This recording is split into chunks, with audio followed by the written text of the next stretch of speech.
nabigu calayhi salaatu wasalaam markuu sheegay saddexdii ilmood ee dharabta ku hadlay waxa uu sheegay nin Jurayj la yidhaahdaa inuu jiray oo caabid ah oo meel u baxay keligii meeluu ku cibaadaysto oo guri intuu dhistay dabaqa yara sare gala oo halkaa keligii ku cibaadaysta hooyadii baa soo booqato u timi dabeetana isagoo salaad xidhanba u timiyo yaa Jurayj bay tidhi ummii wa salaatii buu yidhi hooyo iyo salaad dabeetana salaaddu iska watay hooyo way iska noqotay maalin labaad bay timi sidii si leeg buu ugu yeedhay haddana ninkani waa nin cibaado u go'ay hooyo iyo salaad buu yidhi dabeetana salaaddii buu iska watay mar saddexaad bay u timi sidii oo kalaa dhacday dabeetana way habaartay ninkan caabidkii halkaa ku jira ilaahu isaga iyo dumarka xunxun istus bay tiri waxay ku habaartay isaga iyo muumisaadka dumarka xunxuni inay sarkaan waxaa la yidhaahdaa qisada meeshan waxaa degganayd gabadh aad u qurux badan oo haddana dumarka xun ka tirsan dabeetana iyadoo Jurayj la ammaanayo cibaadadiisa laga warramayo ay maqashay waxay tidhi kaa sheegaysaan bal aniga igu dhiga waxaan ku sameeyo anaa idin tusi doona dadka badh baa shayaadiina oo xumaha jecel qof aan waxba u geysan bay waxay leedahay anaa xadhigga weydaarin doonay aniga igu sima way soo baxday Jurayj waa isu bandhigtay laakiin ninkani cibaado u go'ay qawsaar ama dhoobisa u taqaaniin mid xoola raaco meesha jooga ayay gabadhii isu dhigtay ilmay dhasha yaa dhalay baa la yidhi ilmahana waxay tidhi Jurayj baa dhalay Jurayj baa sawmacadiisii baa la dumiyey meeshii uu ku cibaadaysan jiray baa la yidhi tuugga xumeeyo intuu hablaha u weydaartaa buu halkan wadaad iska dhigaya waxaa dhacday markaa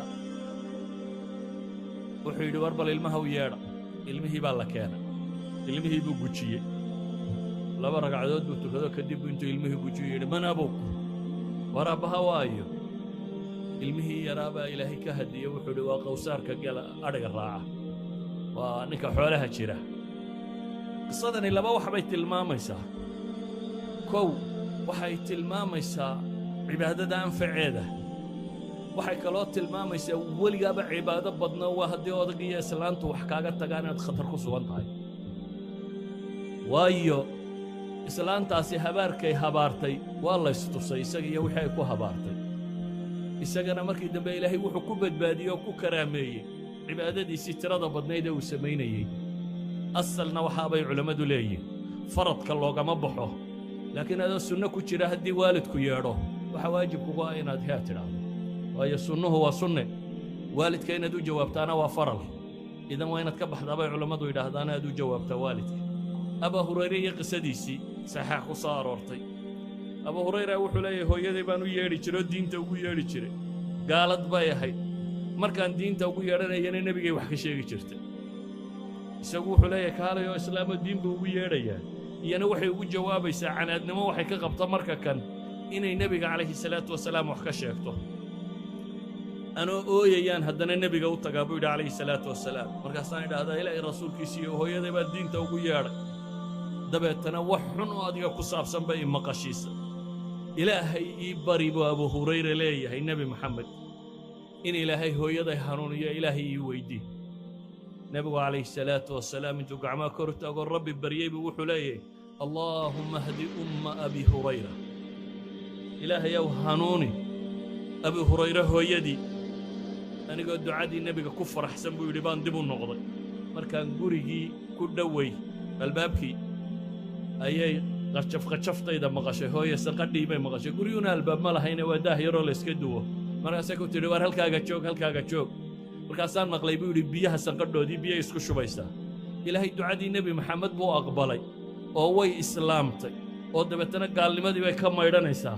abu hurayra intuu soo socday bay islaamtay markaasaan ay tidhi buu yidhi halkaaga joog kadib markii ay qubaysatay ay tidhi soo gal buu yidhi oo waxay igu tidhi yaa abaa hurayra ashhadu an laa ilaaha ila allah wa ashhadu anna muxammadan cabduhu wa rasuuluh anigoo farxad haddana ooyayaan ku noqday buu yidhi nebiga markii hore isagoo ooyayo wixii nebiga laga sheegay iyo hooyadii gaalnimada haysatay ka ooyayuu u yimi iminkana anoo ooyayaan nebiga ku noqday buu yidhi calayhi salaatu wasalaam markaasaan idhi buu yidhi ilaahay rasuulkiisiiyo bushaarayso rabbi dacwadaadii waa aqbalay nebigu calayhi salaatu wasalaam intuu ilaahay ammaanay oo khayr yidhi ayaan haddana abu hurayra wuxuu leeyahay waxaan ku idhi ilaahay rasuulkiisiiyo waxaad haddana ii baridaa anigiiyo hooyadayba in ilaahay dadkana jeclaysiiyo addoommaha alle in ilaahayna jeclaysiiyo nabigu calayhi salaatu wasalaam mar kaluu abu hurayre u duceeyey xadiidka saxiix muslim buu ku yaallay اللهم حبب عبيدك هذا يعني أبو هريرة وأمه إلى عبادك المؤمنين وحبب إليهم المؤمنين يبقوا حقود دعي إله أدون كاغا كان أدون يرهاغا كان أبا هريرة سقيه يدب إله مدنة عليسي يقول يجعل هذا أبا هريرة وإنك أركيو حديثك أبا هريرة لقوا يددكم أبرهم ما يسنين بضا إذن وجعل الله قبل النبي محمد عليه الصلاة والسلام وقود دعي waxaan leenahay ilaahay u bari diin ugu yeedh raalli ahaanshahooda raadi oo wax ay ka damqadaan haba yaraatee culammadu waxay dhahdaan xuquuqul waalidaynka markay tacriifinayaan waa wax uu kahado waalidkaayo aad sheegta bay dhahdaan ayan kaan saa awgeed baa nebigu wuxuu leeyahy calayhi salaatu wasalaam rida arab fii rida alwaalid wa sakhatu rabbi fii sakhati alwaalid ilaahay raalli ahaanshihiisii wuxuu ku jiraa waalidka raalli ahaanshihiisa cadhada allena waxay ku jirtaa cadhada waalidka baa layidhi waalidka haddaad ka cadhaysiiso waxay u dhowday inaad rabbigaa ka cadhaysiisa sida awgeed waxau nebigu tilmaamaya calayhi salaatu wasalaam inaad ku dadaasho waxaynu tilmaamaynaa marka waalidka habaarkiisu nebigu calayhi salaatu wasalaam wuxuu tilmaamaya axaadiista ka asaxday 3 baryo حق الله لما عليه وحكم إذا دعوة الوالد روايات كقاركودنا دعوة الوالد على ولده أي المامية هبارك وهبارو والد المهيسة وكل عيا سيبا هو يوينك وحن لا يفكر إنه هبارك برني إن كارك وكل عضية هبار بعض قبطادية وحكن هبار مقبيون إن بدنا الصوماليان وتاقلا أنا إسلامي كويدا هبار بعض قبطاد هبار كيلو دعية بقبان إذا وحفي عن qofka muslimka ah isaguna inuu wax fiican ku hadlo inaanu erayada xun carabkiisa barin saa awgeed buu nabigu wuxuu leeyahay habaarka waalidku wuu dhacaa waxaan leenahay waxaa ka mid ah waxyaabaha waalidka loogu samafalayo inaad asxaabtii waalidka isaga daaye cidduu la saaxiibkaa inaad xidhiidhiso haddaad ogtay cid aabbaha ama hooyada ay ixtiraami jirto saaxiib ay laahayd inaad xidhiidhiso cabdillaahi ibnu cumar iyo ardaygiisii cabdillaahi ibnu dinaar taabicigii la odhan jiray iyagoo xaramka yimoo ka noqday dhexda mulmaraya ayaa nin reer baadiyii ku soo baxay dabeetana ibnu cumar baa dameeruu fushanaana siiyey cumaamadiisiina u furay cabdillaahi ibnu dinaar baa wuxuu yidhi ibnu cumarow ninka kani waa reer baadiyuna wax yar bay ku qancaaneen haddaad cumaamadda siisay maxaa dameerka ugu dartay baa dameerkaaga iska fuushanaatay wuxuu ku yidhi ninka kana aabbihii ahlu wuddu cumar buu ahaa aabbahay saaxiibkii buu ahaa markaa aabbahay dadkuu jeclaaya saaxiibka la ahaa mar hadduu wiilkan dhalay saas baan ku xidhiidhinayaa buu tilmaamaya silatulwaalidi ahlu wuddu abiih nebigaa yidhi inna abar albir sama waxa ugu fiican xidhiidhka uu waalidku xidhiidhiyo dadkii waalidkii jeclaayeen waalidka ama aabbaha ha noqdo ama hooyada ha noqdee intay xidhiidhin jireen inaad xidhiidhiso qaababka loogu samafalo waxaa ka mid ah inaad ilaahay baryadiisa u badisid nebigu calayhi salaatu wasalaam wuxuu tilmaamay camalka bini aadamku inuu go'o ilaa iyo 3 mooyaane 3daana waxaa ka mid ahaa waladin saalixin yadcu lahu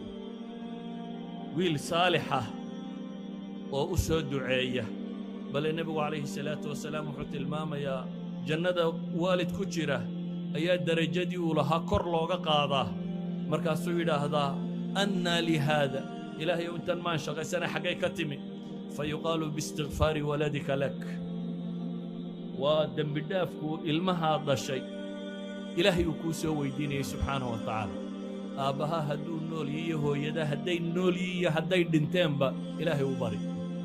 hadday nool yihiin iyo hadday dhinteenba ilaahay u bari wixii aad cibaado u samayn kartana u sameeye sharcigu baneeyey nabigu calayhi salaatu wasalaam wuxuu tilmaamay gabadh baa waxay tidhi ilaahay rasuulkiisa iyo hooyaday jaariyad baan siiyey dabeetana way dhimatay jaariyaddii waa tanadoo igu soo noqotay maxaan sameeyaa waxay ka cabsatay in sadaqada laga aqbali waayo nabigu calayhi salaatu wasalaam wuxuu ku yidhi adiguna ajarkaagii waad heshay dhaxalkana ilaahay baa kuugu soo celiye qaado calaa kulli xaal waxay jeclayd inay xajta buu yidhi ka xaj waxaan ku soo koobayaa wixii cibaado sharcigu banneeyey taan sharcigu bannayn maaha wixii sharcigu banneeyey cibaadaana u samee sala allahuma calaa muxamadin wcala aalihi wasaxbihi wasalam walxamdu lilahi rabbi alcaalamiin